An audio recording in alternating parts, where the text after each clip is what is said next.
You can sing this in English or in German. Lily Marlene is actually one of the best-known songs of the 20th century.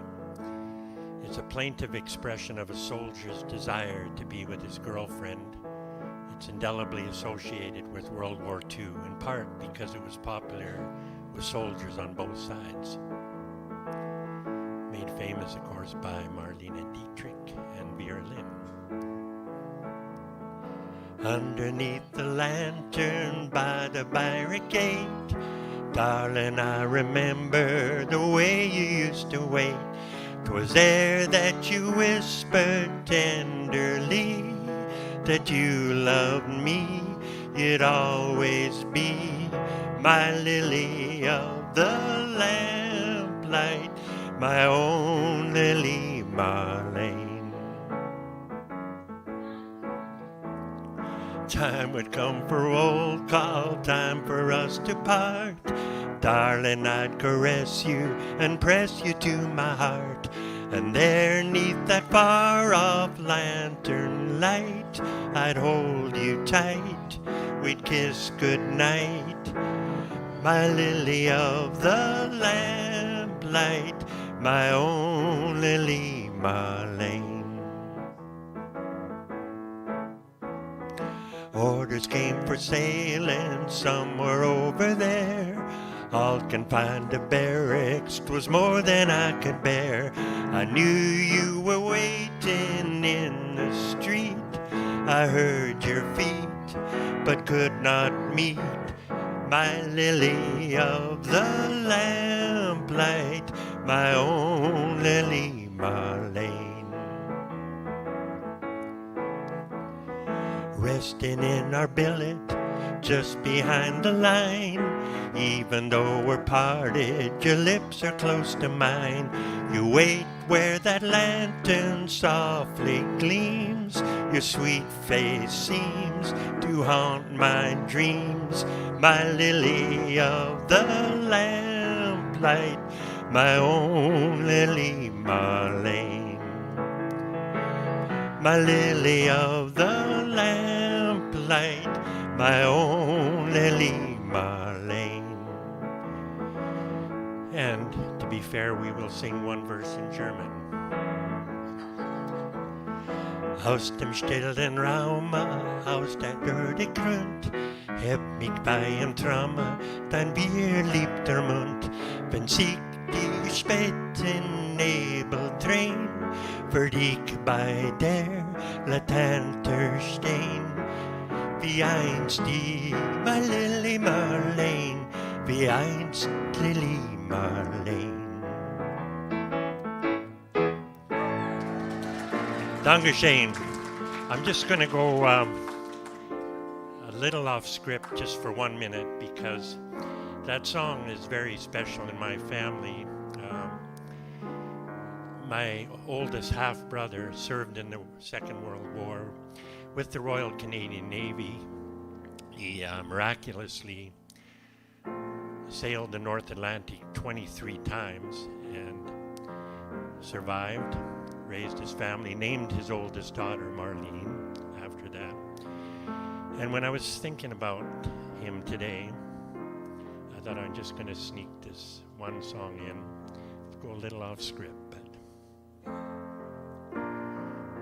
I'll be seeing you in all the old familiar places that this heart of mine embraces all day through. In that small cafe, the park across the way, the children's carousel, the chestnut trees, the wishing well. And I'll be seeing you in every lovely summer's day, and everything that's light and gay. I'll always think of you that way. I'll find you in the morning sun, and when the night is new, I'll be looking at the moon, and I'll be seeing you. Thank you.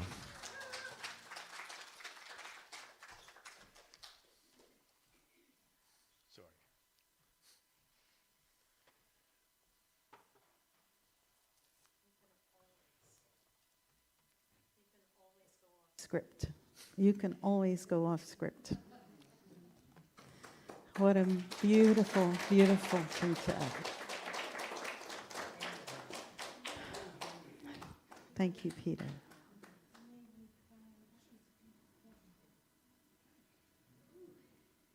I just heard someone say, "You made me cry." That was beautiful.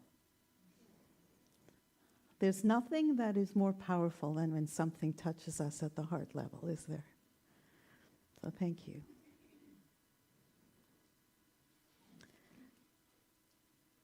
In Flanders fields, the poppies blow between the crosses, row on row that mark our place. And in the sky, the larks, still bravely singing, fly, scarce heard amid the guns below. We are the dead. Short days ago we lived, felt dawn, saw a sunset glow, loved and were loved. And now we lie in Flanders fields. Take up our quarrel with the foe. To you, from falling hands we throw the torch. Be yours to hold it high. If you break faith with us who die, we shall not sleep, though poppies grow in Flanders fields.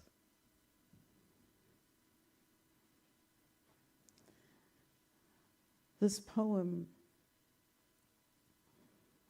was written by somebody who was a doctor from Guelph, Ontario, Lieutenant John McCrae.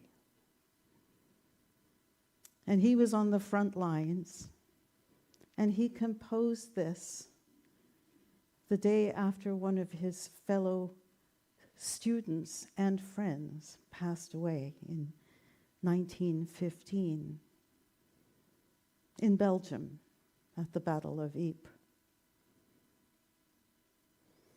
McCrae himself died of pneumonia 3 years later, 10 months before the end of the First World War. And the heartbreak that is shared in this poem, the dissonance of flurry and anguish and war compared to birds singing as they fly and poppies growing regardless, is something that has endured so much that a Remembrance Day service here in Canada is not complete until we say these words.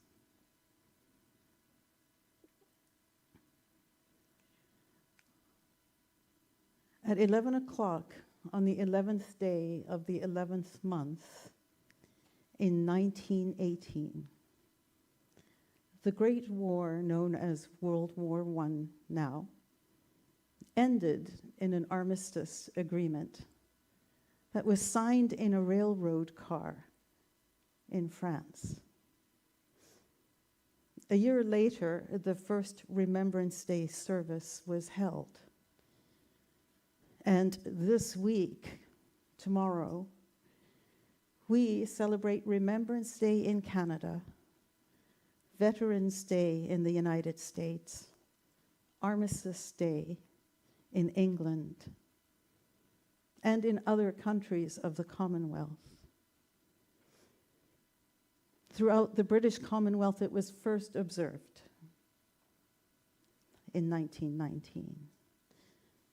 And here in Canada, we pause in a moment of silence to honor and remember the men and women who served and continue to serve Canada during times of war, also during times of peace. We remember the more than 2 million Canadians who have served throughout our nation's history, and the more than 118,000 people who have perished as a result of war. World War I was to be the war that was so awful that humanity would look at it, recognize man's inhumanity to man, and end war.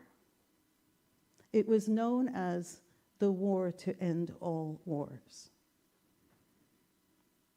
And of course, we know it wasn't so. Not even 30 years later, the world was engaged in yet another war. And not long after that, there were other regional conflicts. And to this day, doesn't it feel like things are still in a place of uncertainty and acrimony and anger and anguish? I'm not here to talk about that today, maybe another day. Today I'd like to focus on World War I, World War II.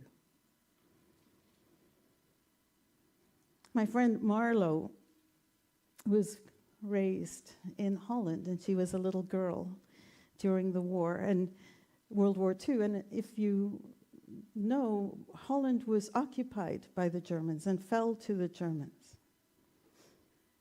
And she was sent to live with her aunt. Her father and her father's friend, who was the mayor of the town that they were in, went into hiding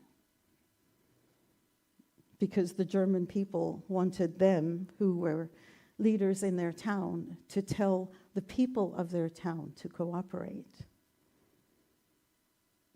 Her father survived the war, but 2 of his colleagues were taken and shot against a wall.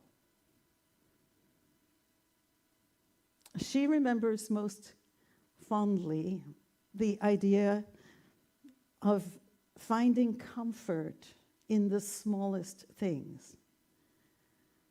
She spent many an hour in shelters, and there was a little frog that was, these shelters weren't like buildings. They were kind of rough, and there was a frog in the shelter who, as she said, became her friend.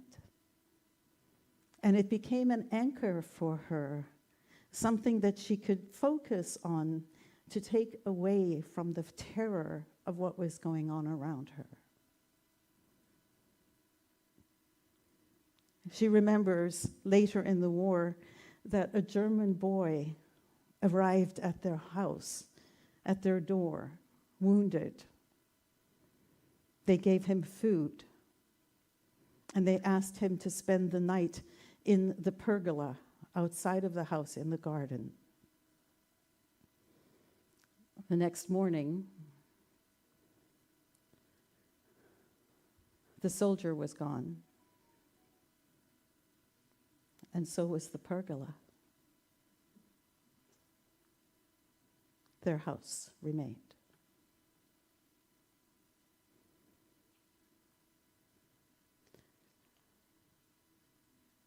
We never know. She never said, she never knew whether he got away.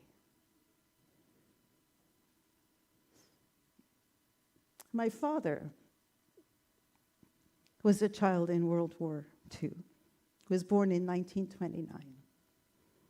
And he was separated from his parents and siblings. He grew up in Ipswich, England. And because it was in the bombing path from Germany, the children were all taken out of harm's way, out of the direct line of fire, and shipped to various places that were considered safe. And so he was sent to Wales. And he spoke often about how often he ran away from that home in Wales because he wanted to get back to his mom. And then on the 3rd or maybe the 4th attempt, They finally just gave up. He must have been 11 or 12 at that point. But they finally let him go back home. And then he tells of living through that war, of being in the Anderson shelters and hearing the sounds of the bombs as they were falling, hearing and playing with gas masks, which were put into little suitcases, and they used the suitcases because they were kids to put all of their little treasures in, and they discovered that if they played with the gas masks just right, it would make farting sounds. And of course, the little girls found that gross, and that just made it even more funny. And I've shared this story with you, but I'm going to share it again. That he speaks of a time, my dad passed away in 2019. He spoke of a time when he was young and adventurous, and he and his brother climbed to the third floor, like the rooftop of a building that was a laundry. And it was a bombing raid, and I don't know why they decided to go up instead of down, but they climbed up. And they were on the top of a roof as a bombing raid was coming in. And they saw the pilot in the plane. And they waved. He and his brother waved. And the pilot waved back.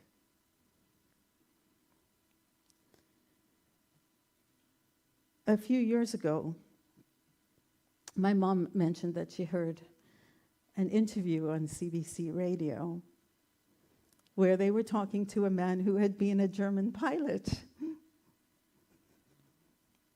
and who saw two little boys waving. And what my dad didn't know, if it was them, we don't know. But that man, the pilot, veered off course and dropped his bombs in a field where it would do less harm. Was it the same incident? We don't know. But we definitely know that there were incidents of heart-to-heart communication and courage that transcended duty, that transcended country, that transcended orders.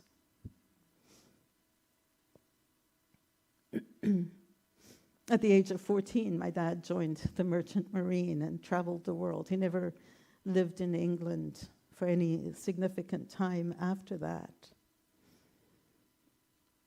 And he didn't speak much about the war. These stories are the ones I think he felt safe enough to talk about.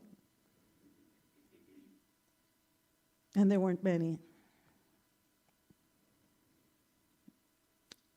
It affected him profoundly.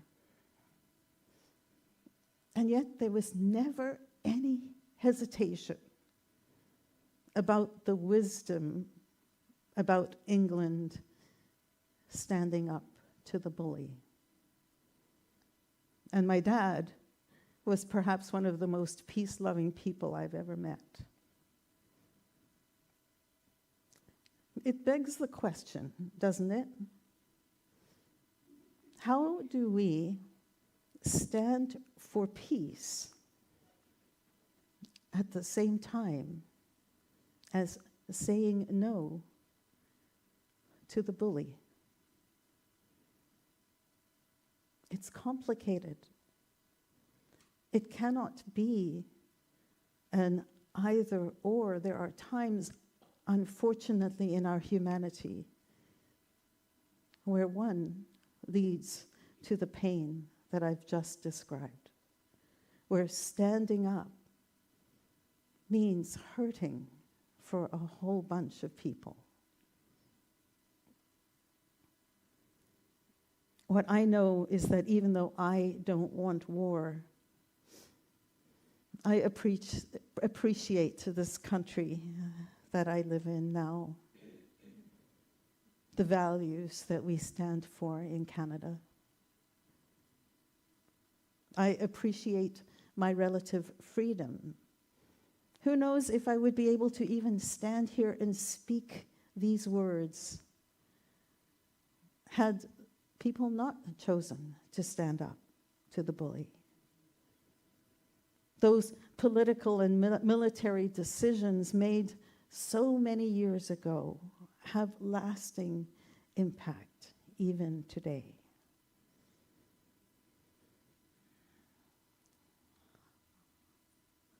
What I've come to realize more and more as I grow older is that peace is not the same as passive.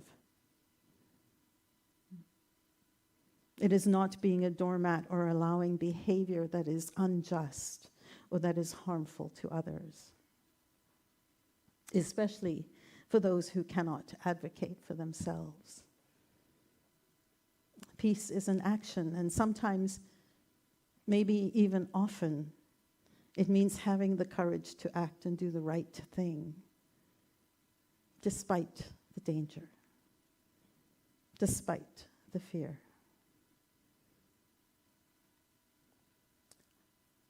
The theologian and Lutheran pastor from Germany named Martin Niemöller was first a follower of the Nazi regime, and then he became known for his opposition to that regime.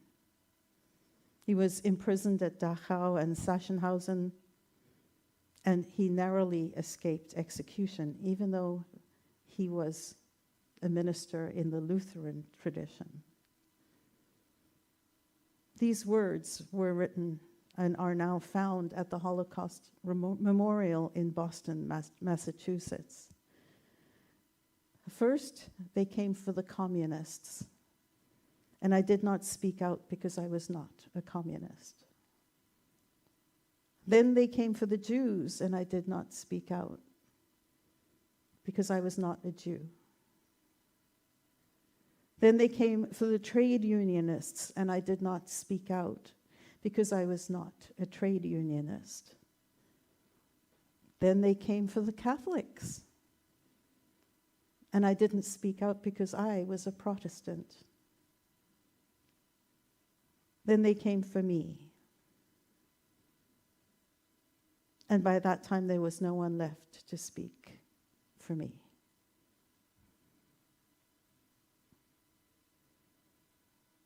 At Remembrance Day, let us take a stand for peace. Let us take a stand for those who aren't able to take or make a stand for themselves. Let us, each of us, stand for peace in the presence of conflict, for love in the presence of hatred, for forgiveness in the presence of injury. I borrow from Unity's statement for peace here. Let us urge all nations, all leaders, and all people to turn to God by whatever their name for God may be, and pursue peace, not war. Let us stand for peace in our lifetime.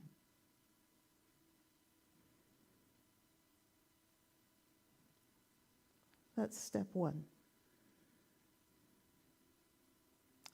And then, of course, let's take a moment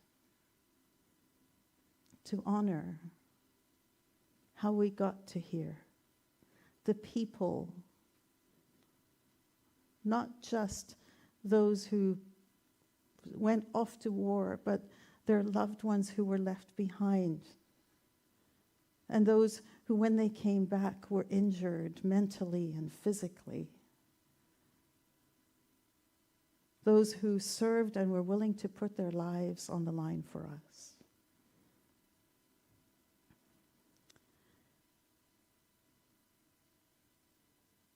And how do we do that?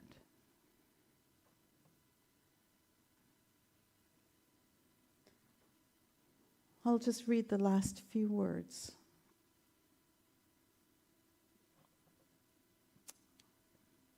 Maybe I won't. There's a long poem. It's probably too long to read it to you. It's called Waltzing Matilda, but it's called And the Band Played Waltzing Matilda.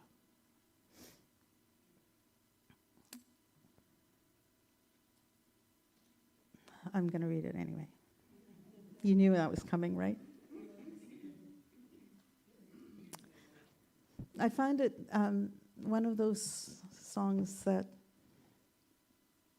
touches me every time I read it. It's long, so that's the part that I always like, oh, should I or shouldn't I?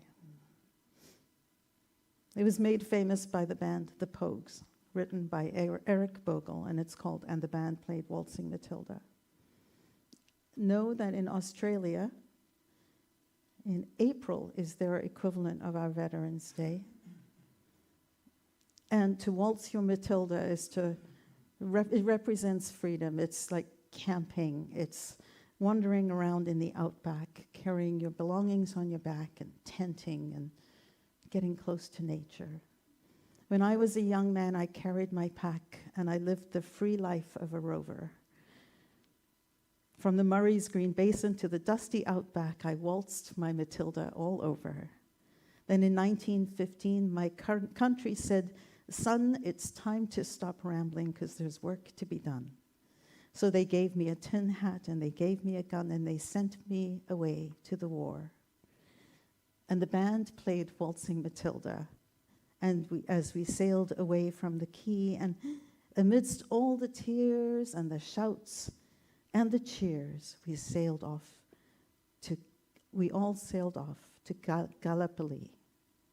How well I remember that terrible day when the blood stained the sand and the water, and how in that hell that they called Suvla Bay, we were butchered like lambs at the slaughter. Johnny Turk, he was ready. He primed himself well. He showered us with bullets. He rained us with shells. And in 5 minutes flat, he'd blown us all to hell. Nearly blew us right back to Australia. But the band played Waltzing Matilda as we stopped to bury our slain. And we buried ours, and the Turks buried theirs. Then it started all over again. Now those who were living did their best to survive in that mad world of blood, death, and fire.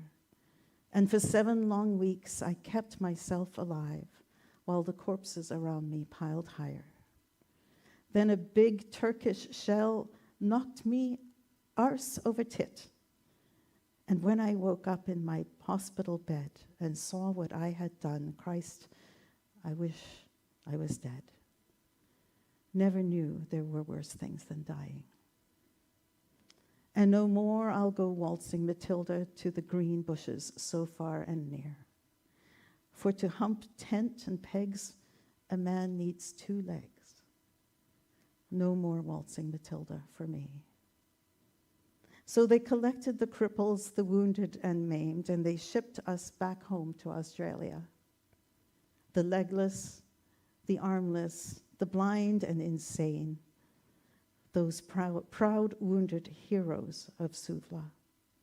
And as our ship pulled into Circular Quay, I looked at the place where my legs used to be.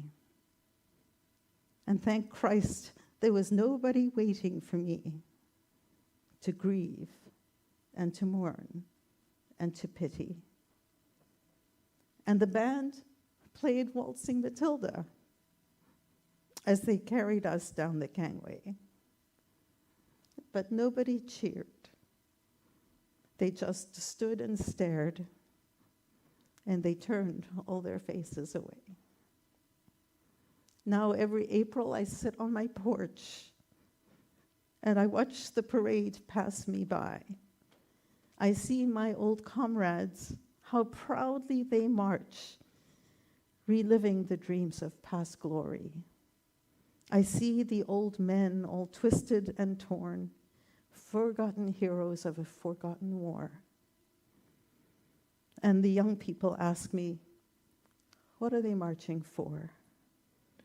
And I ask myself the same question. And the band plays Waltzing Matilda. And the old men still answer the call. But year after year, their numbers get fewer. Someday no one will march there at all. Waltzing Matilda. Waltzing Matilda. Who'll go a waltzing Matilda with me?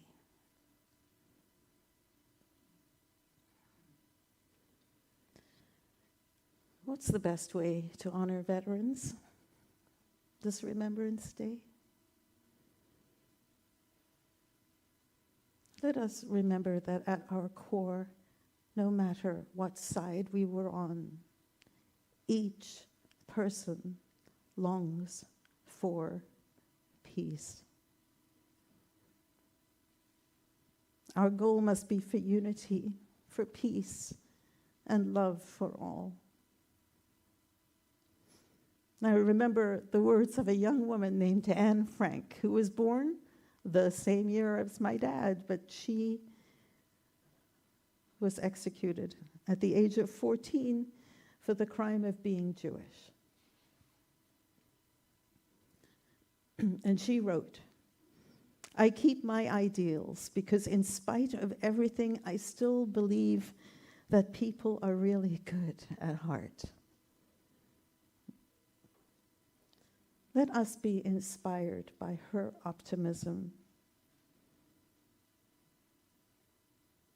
And let us follow her idea. How wonderful it is that nobody need wait a single moment before starting to improve the world. Let us not let the deaths of fallen soldiers, the emotional wounds of veterans and their families be wasted. Let us remember the principles that they died for. Let us honor the values that their deaths and sacrifices are not in vain. We owe our soldiers, our peacemakers, our families, their families, a debt of gratitude. We honor the sacrifices of those who fell and the sacrifices of those who survived. And let us give thanks for the people who were willing to put their lives on the line for us.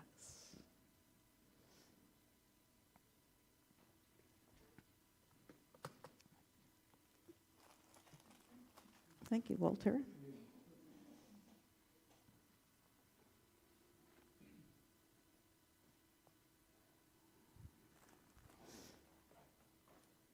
November, we'd like to invite you to share with us 2 minutes of silence in honor of our veterans.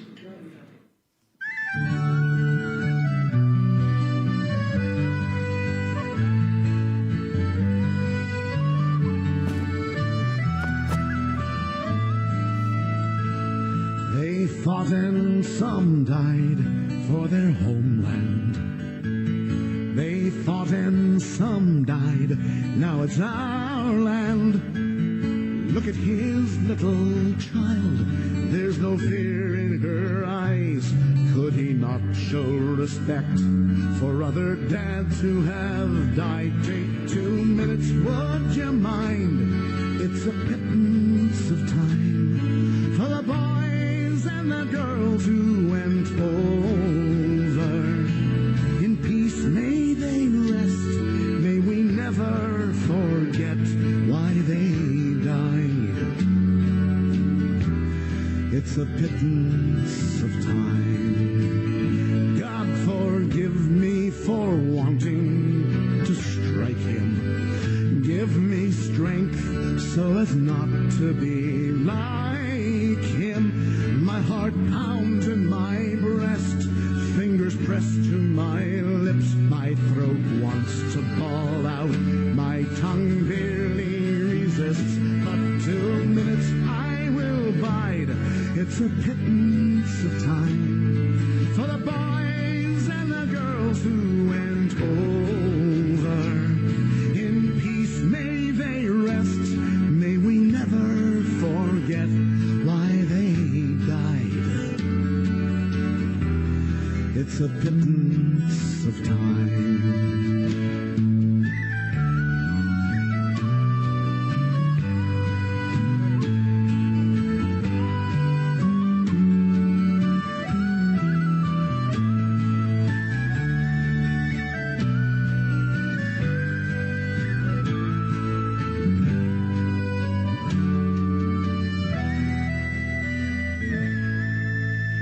Read the letters and poems of the heroes at home. They have casualties, battles, and fears of their own. There's a price to be paid if you go, if you stay. Freedom's fought for and won in numerous ways.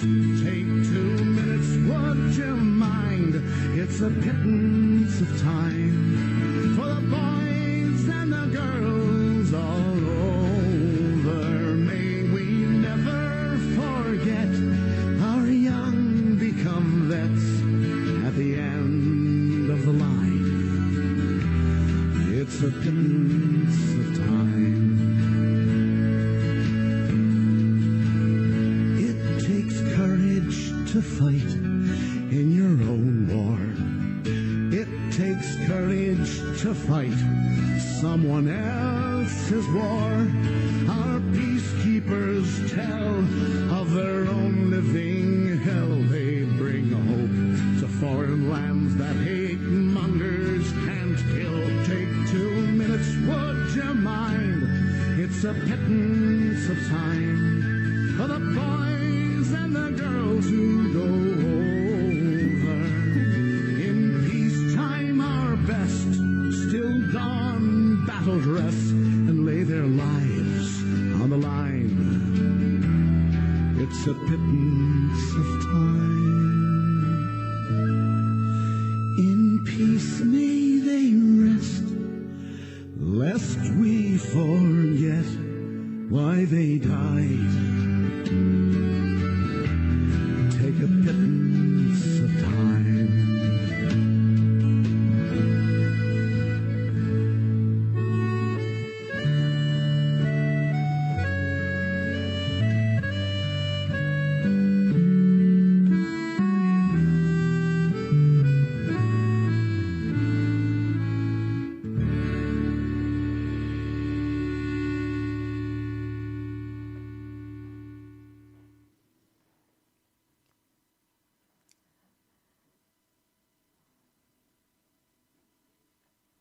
They shall not grow old, as we that are left grow old.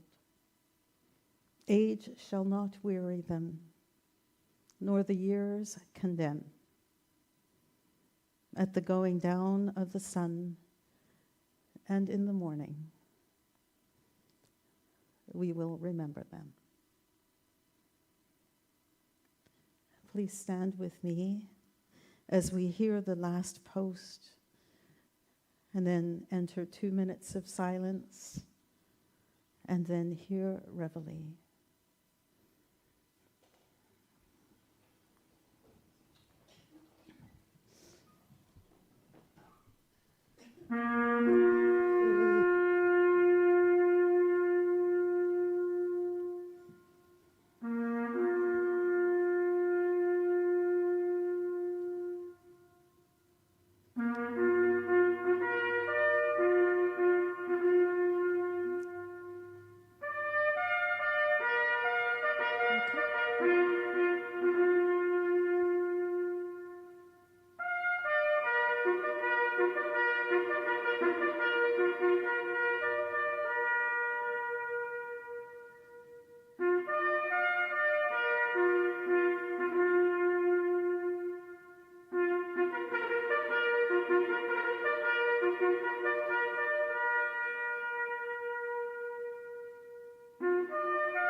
There'll be bluebirds over the white cliffs of Dover. Tomorrow, just you wait and see. There'll be love and laughter and peace ever after. Tomorrow, when the world is free. The shepherd will tend his sheep, the valley will bloom again, and Jimmy will go to sleep in his own little room again. There'll be bluebirds over the white cliffs of Dover. Tomorrow, just you wait and see. Tomorrow, when the world is free.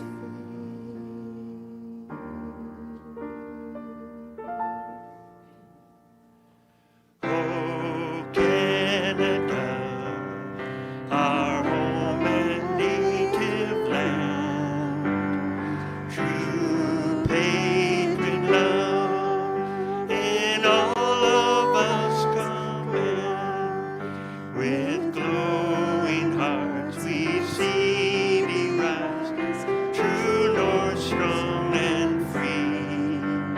From far and wide, oh Canada, we stand on guard for thee. God keep our land glorious and free. Oh, Canada, we stand on guard for thee.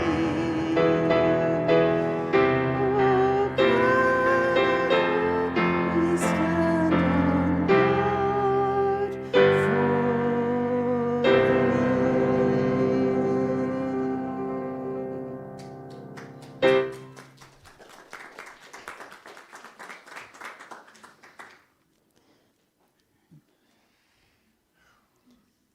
So we come to the end of our service today.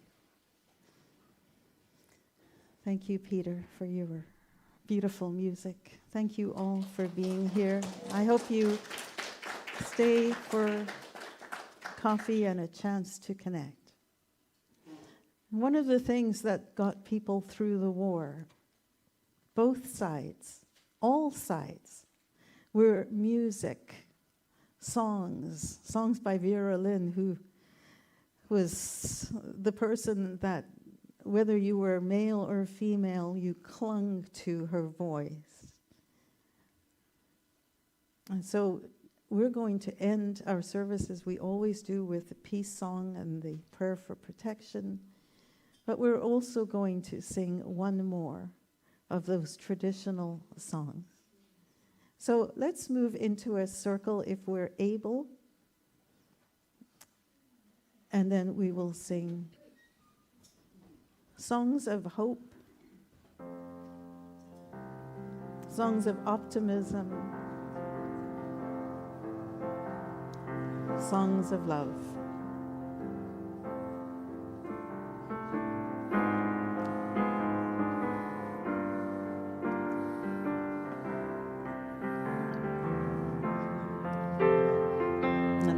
Side of you.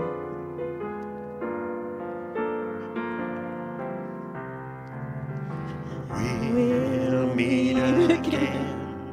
Don't know where, don't know when, but I know we'll meet again some sunny day. Keep smiling through, just like you always do, till the blue skies drive the dark clouds far away. So will you please say hello to the folks that I know?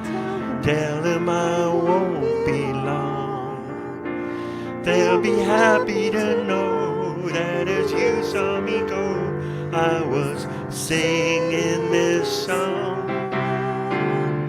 We'll meet again. Don't know where, don't know when, but I know we'll meet again some sunny day.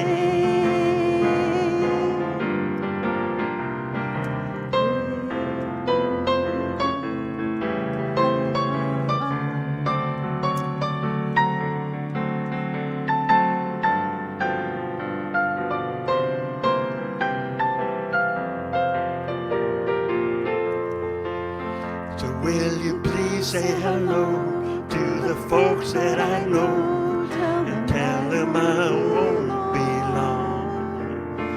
They'll be happy to know that as you saw me go, I was singing this song.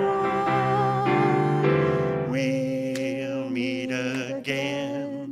Don't know where, don't know when, but I know we'll meet again some sunny day.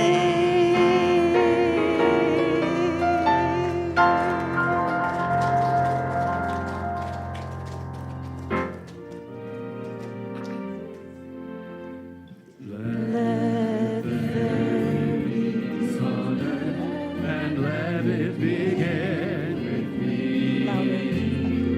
Let there be peace on earth, the peace that was meant to be, with God as Creator, family are we. Let us walk with each other in perfect harmony. Let peace begin with me. Let this be the moment now.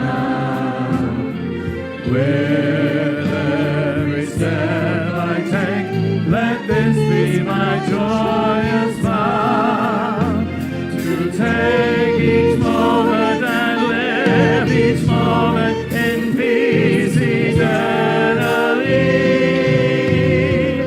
Let there be peace on earth, and let it begin with me.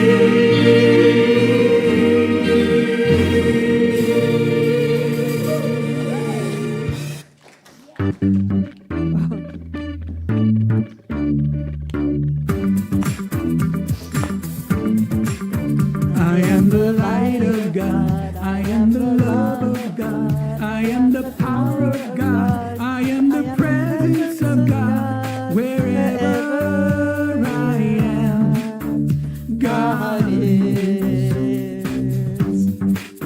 I am the light of God, I am the love of God, I am the power of God, I am the presence of God. Wherever I am, God is.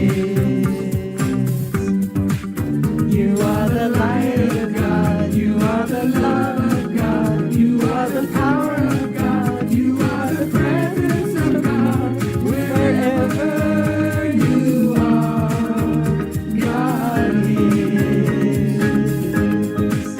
You are the light of God, you are the love of God, you are the power of God, you are the presence of God. Wherever you are, God is.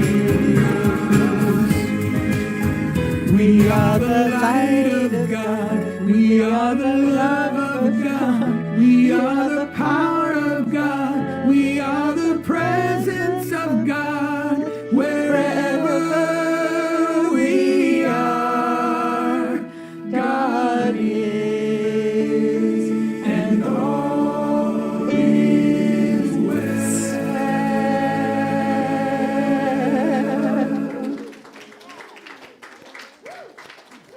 I wish you all a wonderful week, everyone. And be grateful every moment.